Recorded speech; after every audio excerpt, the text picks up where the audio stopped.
Okay. So, the Biden administration is considering bringing certain Palestinians to the U.S. as refugees, a move that would offer permanent safe haven to some fleeing war-torn Gaza. In recent weeks, documents show senior officials across several federal U.S. agencies have discussed the practicality and different options to resettle Palestinians from Gaza who have immediate family members who are American citizens or permanent residents. One of those proposals involves using decades-old United States refugee admissions program to welcome Palestinians. Top U.S. officials have also discussed getting additional Palestinians out of Gaza and processing them as refugees. The plans would require coordination with Egypt, which has so far refused to welcome large numbers from Gaza. For those who pass a series of eligibility, medical, and security screenings, they would qualify to fly to the U.S. with refugee status, which offers beneficiaries permanent residency, resettlement benefits like housing assistance, and a path to American citizenship. Well, the eligible population is expected to be relatively small. The plan being discussed could offer a lifeline to some Palestinians, which local health authorities say has claimed the lives of more than 34,000. They're talking about the war. Yeah. And then they talk about some stuff that I don't really care about. Blah, blah, blah. Okay. Do we really need to be bringing more people into the U.S. right now? Absolutely not. I was going to say... I don't... sorry. In theory, I have absolutely no problem with humanitarian aid, and I think in many cases it is necessary. But we've brought so many people from multiple means, and we're not discussing that now, but we brought so many people into our country lately that we have other issues. We have, like, it's supposedly going to provide them housing. There's a housing crisis in pretty much every state because there's too many people and we don't know where to put them. So it's turning into a homeless problem.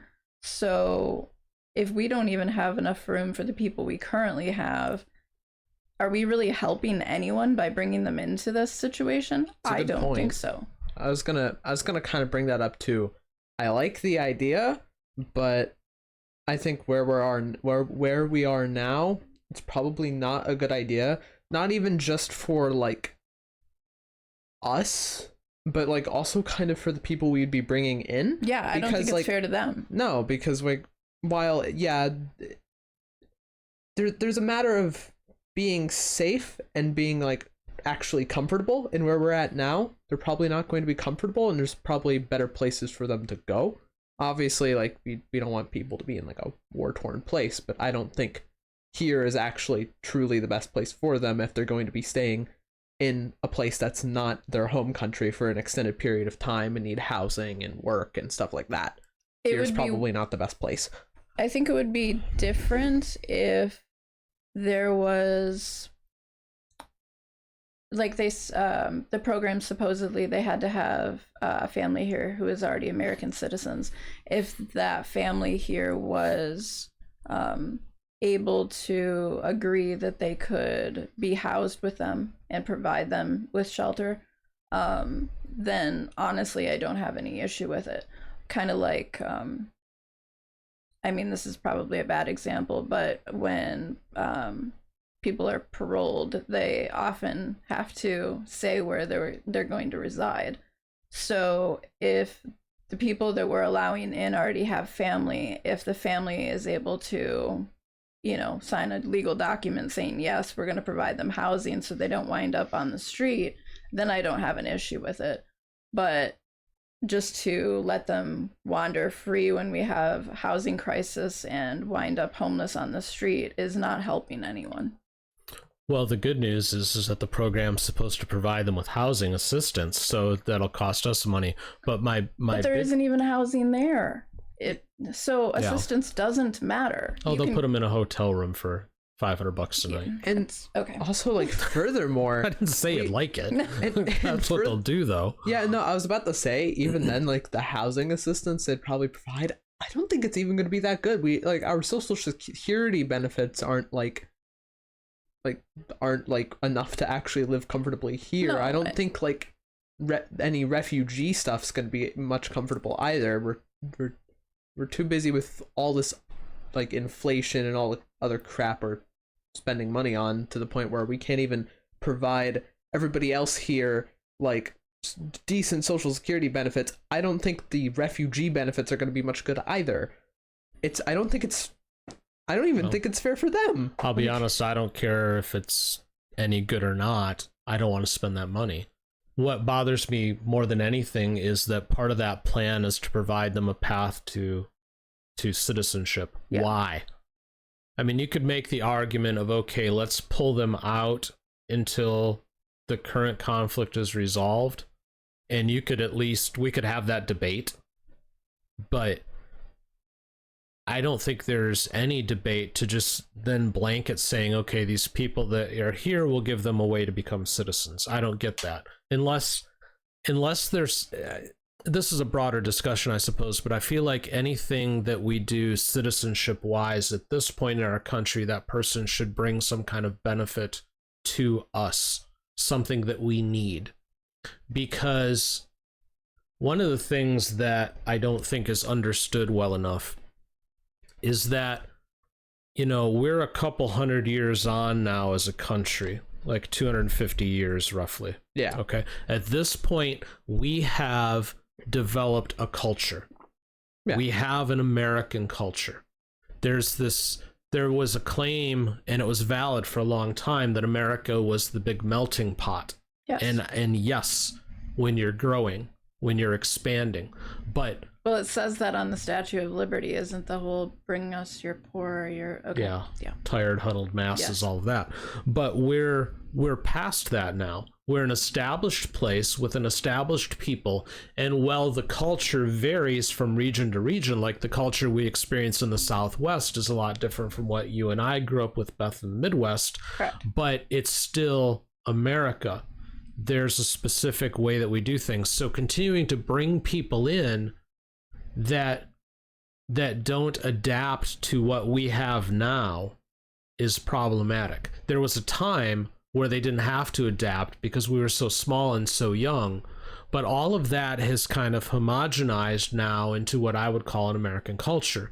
And when we keep bringing people in that not only don't act like they want to adapt, because they then turn around and fly the flag of their own country in front of their homes and continue to speak their old language and not learn English and everything else, but we're like actively encouraging this. We're not making it a requirement that they integrate with us anymore. So I feel like it used to be a requirement. Yeah, but I feel like at this point what needs to happen is that the people that we bring in need to bring something of value, and they have to commit to adapting to what our culture is, because we have one now. Why is it that and I'm only bringing them up as an example because it was the country that you read off in the article, but why is it that someplace like Egypt, where you think that they would actually acclimate much better because they very often share the same religious beliefs, etc., it's also much closer, like in vicinity, like actual proximity to where they are now than the United States is? Why aren't they willing to help, but we have to? Well, I'll never claim to be an expert on the Middle East, and this discussion is less about the Middle East than it is about the idea of what would happen here in the United States, which is important to me. But from what I understand from the reading that I have done, the majority of the surrounding states in the Middle East, they don't care about the Palestinians. Okay. They never have. They don't want to deal with them either. Is it just because they've been warring for so long that you think that there might be almost like a vision of a write-off, like we're just not gonna acknowledge them because they've been doing their own thing for so long and it's so destructive that maybe. I mean, I don't know the nuances of it all. I only know some of the things that I've read, and some of the things that I've read have indicated that places like Lebanon and Jordan and Saudi Arabia and Egypt and places like that, they're not interested in taking them in either. So it's kind of interesting. You've got these two groups of people, the Palestinians and the Israelis, who are all trying to occupy the same region, can't seem to get along, but nobody else wants them either. So that's another question. Since this has been going on for, I think, thousands of years at this point. Oh yeah. Why would they want to leave? Because isn't their heritage and their history all based on both sides on the fact that they believe that land is theirs and they believe that it was given to them? Yeah. So why are they wanting to all of a sudden get out? Well, that is a question. My take on it is that I think some people there probably, what's the best way of wording it? There's some people who would probably stay for the long haul, but there's some people who probably don't care, understandably so, and just want to care for their own, as opposed to trying to like stick it out through like a big war, which I can understand. I think that's probably a little more the reasoning why people would want to leave, is just caring for their own as opposed to caring for like their government. I understand what you're saying, but I will say I'll disagree just a little bit. I don't know obviously what's going on in the minds of all of those people, but historically as a group they have not been willing to let go of their history as part of their own identity. So then relocating into a different country, I kind of agree with Dan and think that they'll just bring it with them. That's fair. And again, there's, in theory, there's nothing wrong with that. The bigger issue is, for me, is we can't afford to take care of our own people or the other people that we've been bringing in. So we can't afford these people either. Yeah, no, I agree with that. But what I was trying to answer is, like, I feel like the reason why people would want to leave who are there are mainly because, well, taking care of your own safety is probably, to some, understandably so, maybe a little bit more important than your heritage. I understand what you're saying. I was just pointing out that historically that's not what they believe. That's fair. And maybe it's more of a minority than a majority, or maybe times change, different opinions form, etc., etc. There could be varying reasons for it, but I think the main reason why is that. Sure, but the bigger question is, why is any of this our problem? Yeah. Not to be harsh, but the points that we have made about how we have our own issues that we have to tackle. Why is it that everybody has to run to us? And why is it that we're always have to be like, okay, well, and just to point let out, them in? I don't know. Just to point out, I'm obviously, well, not obviously, but I'm not anti-humanitarian aid at all. But we just sent multiple regions, but we just sent over, like, what was it, $90 billion that passed to go to Ukraine and the war in Israel, and what was the other one? Taiwan. And Taiwan, yes, I keep forgetting. So, I mean, it's not like we're not trying to help these people, whether we can or not actually afford it. We're still giving them quite a bit of money. Yeah, and it's frustrating too, because this money that we're giving is not money that we have, which means it's money that we're just printing out of the ether, which means it's just increasing our inflation problems. Yes. So we're paying for it every time we go to the grocery store, just to help these people out who we don't even know. Meanwhile, our people who we do know continue to struggle more and more. Yes. Right. You know, I'm not a guy who wants a really big government, and I'm not somebody who believes we should be spending money hand over fist, but I am a guy who, if you came to me and said, okay, we still want to spend money hand over fist, but we're willing to keep it all here in the United States and let everything else go, I'll have that debate with you. Well, yeah, because we can have that discussion. There's infrastructure. There's roads, for example, that need fixing. The FBI needs money just to try to protect us from our aggressors, because despite how we try to be peaceful and or play along with everyone else, there's plenty of people who would love to see the United States topple. Yeah. Yeah. I don't know. Which, by the way, if we topple, we can't help anyone either. Yeah. Right. Not even ourselves, let alone.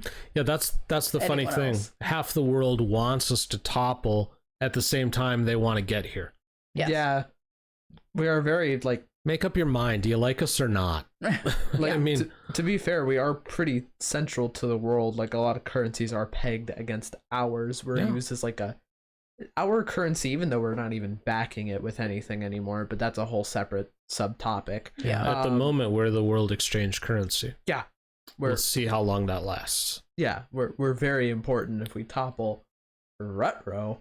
And by the way, if it doesn't last, we're in trouble. Yeah. Which, by the way, this is again a bigger discussion for another show, but part of the reason that we're constantly shoving money into all of these different countries is to keep us being the world exchange currency. Yeah, of course. So, because if we don't, we're all in trouble. Yeah. So I think we keep an eye on this one and see what happens. This is just what's being bandied about within the administration, but I have a feeling they'll, within days or weeks, be talking about how we've made this rule that'll bring these people in, and we'll have another crisis. If we did a poll right now, I would definitely vote in under 2 weeks. Well, maybe I'll put a poll on the community tab later and see what people think. Hey, thanks for watching. Be sure to hit the subscribe button and the notification bell, and join us every Monday and Wednesday at 10 o'clock Eastern, 7 Pacific for our live show.